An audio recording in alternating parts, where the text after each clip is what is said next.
Hello दोस्तों, नमः शिवाय। दोस्तों, साल का पहला प्रदोष व्रत आने वाला है। इस बार जो है प्रदोष व्रत शनिवार को पड़ रहा है, इसलिए शनि प्रदोष व्रत के नाम से जाना जाएगा और पड़ भी रहा है। ये साल का पहला प्रदोष व्रत है और प्रदोष व्रत के नाम हमेशा वार के आधार पर रखे जाते हैं। ये बात सभी को पता होगी, लेकिन फिर भी मैं बता देती हूँ। अगर प्रदोष व्रत सोमवार को पड़ता है तो सोम प्रदोष व्रत, मंगल को पड़ता है तो भौम प्रदोष व्रत, बुध को पड़ता है तो बुध प्रदोष व्रत, और गुरुवार को पड़ता है तो गुरु प्रदोष व्रत, और शुक्रवार को पड़ता है तो शुक्र प्रदोष व्रत, और शनिवार को पड़ता है तो शनि प्रदोष व्रत, रवि को पड़ता है तो रवि प्रदोष व्रत। इस प्रकार जो है वार के आधार पर प्रदोष का नाम रखा जाता है। तो इस बार जो 11 जनवरी 2025 को पड़ रहा है, ये प्रदोष व्रत है शनि प्रदोष व्रत, क्योंकि शनिवार को पड़ रहा है, अपने आप में बहुत खास है। तो सब प्रथम तो आपको शनि प्रदोष व्रत की बहुत बहुत शुभकामनाएं, बधाई। इस दिन जो है प्रातः काल स्नान करें, व्रत का संकल्प करें और भगवान शिवालय, कोई भगवान शिव के मंदिर का शिवालय बनाओ, वहां पर जाएं जहां पर शिव विराजित होते हैं या शिव की प्रतिमा विराजित होती है या शिवलिंग स्थापित होता है, उसको कहते हैं शिवालय, यानी भगवान शिव का घर। वहां जाएं, शुद्ध वस्त्र धारण करें, भगवान शिव का जो है जल है, दूध है, शहद है, गंगा जल है, यानी पंचामृत से उनका अभिषेक करें, बेल पत्र चढ़ाएं, धतूरा चढ़ाएं, आग के फूल अर्पित करें और भगवान का प्रेम से वहां पर बैठकर आरती करें, उनके मंत्रों का जाप करें। ओम नमः शिवाय, ओम नमः शिवाय, या ओम रोम जूम सा, या भगवान शिव के सहस्त्र नाम पढ़ सकते हैं। शनि प्रदोष कथा का आप शाम के समय श्रवण कर सकते हैं, क्योंकि प्रदोष काल में ही भगवान शिव की पूजा की जाती है प्रदोष व्रत में। और माता पार्वती की पूजा करें, जिनकी शादी नहीं हुई है वो अपनी शादी के लिए प्रार्थना करके माता पार्वती और भगवान शिव का गठबंधन कर दे, जो धागा बचे उसको वहीं छोड़ दें। जिनके दाम्पत्य जीवन में दिक्कतें आ रही हैं, वो भगवान शिव और माता पार्वती का गठबंधन करते हुए प्रार्थना करें कि आपके जीवन की सारी समस्याएं खत्म हो, और उस गठबंधन जो बचा हुआ धागा वहीं तो छोड़ दें, उसको तोड़ना नहीं होता। शनि देव का दिन है, यानी शनिवार का दिन है, तो इस दिन जो है काले तिल भी आप भगवान को अर्पण कर सकते हैं, शिवालय में जाकर भगवान शिव को चढ़ा सकते हैं। और इस दिन काले तिल और तेल का दान भी करना चाहिए। करना कि आपको एक लोहे का बर्तन ले लें, या कांसे का ले लें, या स्टील का ले लें, अपनी सामर्थ्य के अनुसार। उसमें 1 रुपए का सिक्का डाल दें और काले तिल, सरसों का तेल उसके अंदर डालकर अपना चेहरा देखें और कोई भी आपकी मनोकामना हो उसको बोलें। बाद में किसी जरूरतमंद को आप दान कर दें। इससे काफी हद तक आपकी आने वाली जीवन में परेशानियां दूर होंगी, चाहे कोई भी अड़चने हो, सारी दूर होंगी। और कहा जाता है कि शनि की वस्तुओं का दान अगर हम इस मुहूर्त में करते हैं, प्रदोष काल में कर देते हैं, प्रदोष व्रत वाले दिन, जैसे काला कंबल है, काले वस्त्र हैं, या फिर काले तिल हैं, सरसों का तेल है, तो दुर्भाग्य हमारा समाप्त होता है और दुर्भाग्य धीमे धीमे हमारा सौभाग्य में बदलने लगता है। मेरा कहने का मतलब है, ये कोई जरूरी नहीं है आप इन चीजों का दान शनि प्रदोष व्रत वाले दिन ही करें। आम शनिवार आता है, उस दिन भी आप दान करते हैं तो काफी हद तक आपके कामों की अड़चने दूर होती हैं, आपकी बाधाएं दूर होती हैं। अधिकतर देखा होगा आपने कि अरे हमारे पास पैसा तो बहुत है, लेकिन जब भी मकान लेने जाते हैं तो कोई अड़चन आ जाती है। पढ़ाई बहुत कर रहे हैं और पढ़ाई करने के बाद कंपटीशन का जब पेपर देने जाते हैं तो तबीयत खराब हो गई, या फिर दिमाग ने कुछ गलत उसमें निशान लगा दिए, मतलब किसी भी तरह का दिमाग में फिजूल बातें आती रहती हैं। तो उस चीज को भी अगर आप हर शनिवार को ये चीजें दान करते हैं, अपने ऊपर से घुमाकर, कंबल है, काले वस्त्र हैं, या शनि से संबंधित चीजों का दान करते हैं, तो शीघ्र ही आपको इन चीजों से आपको मतलब निजात मिलेगी। इस दिन जो है हनुमान जी की पूजा कर सकते हैं। शनि प्रदोष वाले दिन हनुमान चालीसा का पाठ करें, गुड़ और चने का भोग लगाएं, इससे शनि की 7.5 और ढैया का प्रभाव कम होता है। एक बात और आती है, सभी को पता है कि शनिदेव न्याय प्रिय हैं। अगर आप अच्छे कर्म करेंगे तो आपको अच्छा ही फल प्राप्त होगा। तो भगवान शनि कहते हैं, एक बार तुम मेरी पूजा करो ना करो, लेकिन आप जो है अच्छे कर्म रखो।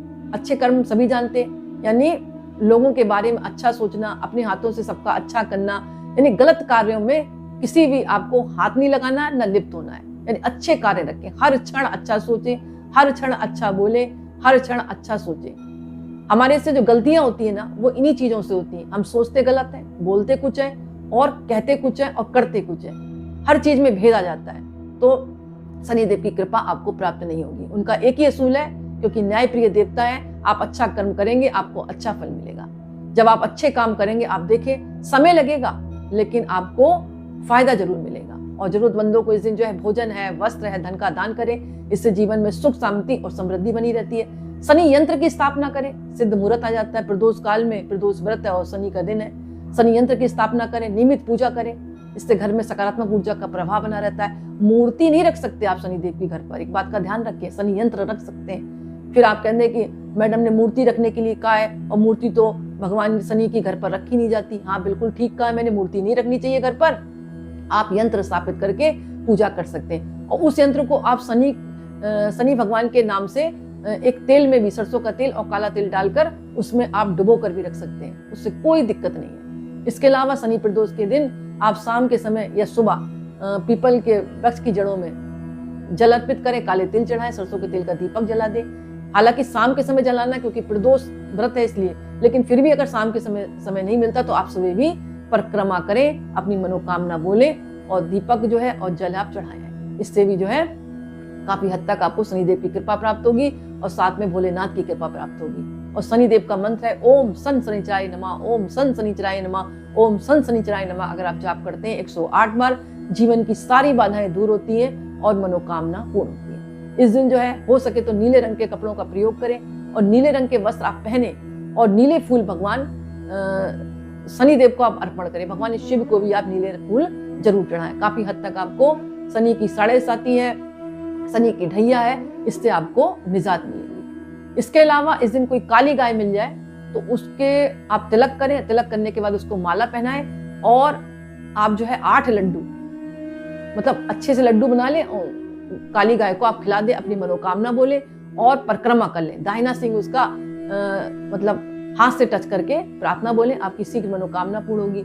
इसके अलावा कौओं को आप जो है कुछ ना कुछ जरूर खिलाएं इस दिन, जिस दिन जो है शनि प्रदोष व्रत पड़ रहा है। कौओं को खिलाने से भी आपकी शनि की ढैया है, शनि की साढ़े साती है, वो दूर होगी।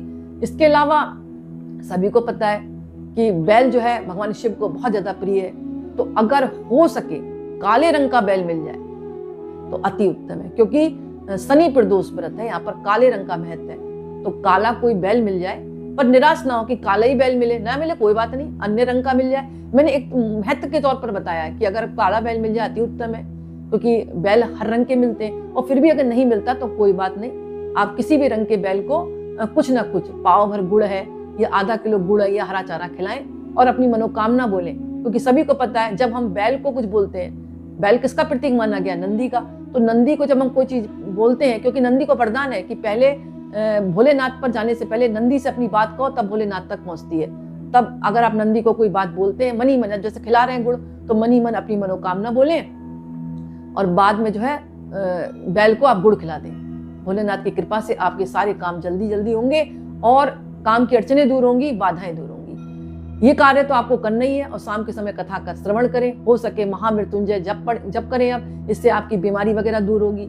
और इस दिन जो है एक काले रंग का कपड़ा ले लें 1.25 मीटर, उसमें काली साबुत उड़द की दाल डाल दें, 1 लोहे की कील डाल दें, 1 रुपए का सिक्का डाल दें, काले तिल डाल दें और 1 गुड़ की बेली डाल दें। एक पोटली बना लें, अपने ऊपर से उल्टा घुमाकर 8 बार, और घुमाने के बाद बहते हुए पानी में प्रवाहित करें कि मेरे ऊपर जो भी अला बला तांत्रिक क्रिया नकारात्मक ऊर्जा है सब पानी में बह जाए। भगवान भोलेनाथ और शनिदेव की कृपा मुझे प्राप्त हो। हर चीज में आपको पॉजिटिव सोचना है, जब पॉजिटिव सोचेंगे तभी आपको अच्छा फल मिलेगा। नहीं तो आप उपाय करते जाएं, व्रत करते जाएं, उसका कोई भी रिजल्ट नहीं है। चाहे आप व्रत रखें ना रखें, अगर उपाय करते हैं पूर्ण विश्वास के साथ, और ये उपाय जो है आप प्रदोष व्रत जिस दिन शनिवार पड़ रहा है उस दिन तो कर ही सकते हैं, बाकी अन्य शनिवार को भी इन उपायों को आप कर सकते हैं। काफी हद तक आपको मतलब काफी जो कामों में अड़चने आ रही हैं वो दूर होंगी, और कामों में जब अड़चने दूर होंगी तो आपके शीघ्र काम जो है पूर्ण होंगे। इसके अलावा एक काम और कर सकते हैं, जैसे बच्चे की आप उन्नति और तरक्की चाहते हैं तो कोई लोहार या बढ़ई मिले, और लोहार और बढ़ई काफी मिल जाते हैं बाजार में जाने से। आपको लगे कि ये बढ़ई या लोहार कुछ देने के योग्य है, तो आप जो है बच्चे से वो चीज लोहे की छुपाकर वो उस लोहार या बढ़ई को दान दे दें। इससे आपकी मनोकामना पूर्ण होगी और आपके शनि के कारण कोई भी परेशानी आ रही है तो वो दूर होगी। तो दोस्तों ये छोटा सा वीडियो था, मुझे आशा है कि आपको पसंद आया होगा। कमेंट्स में नमः शिवाय जरूर लिखें। बहुत बहुत धन्यवाद।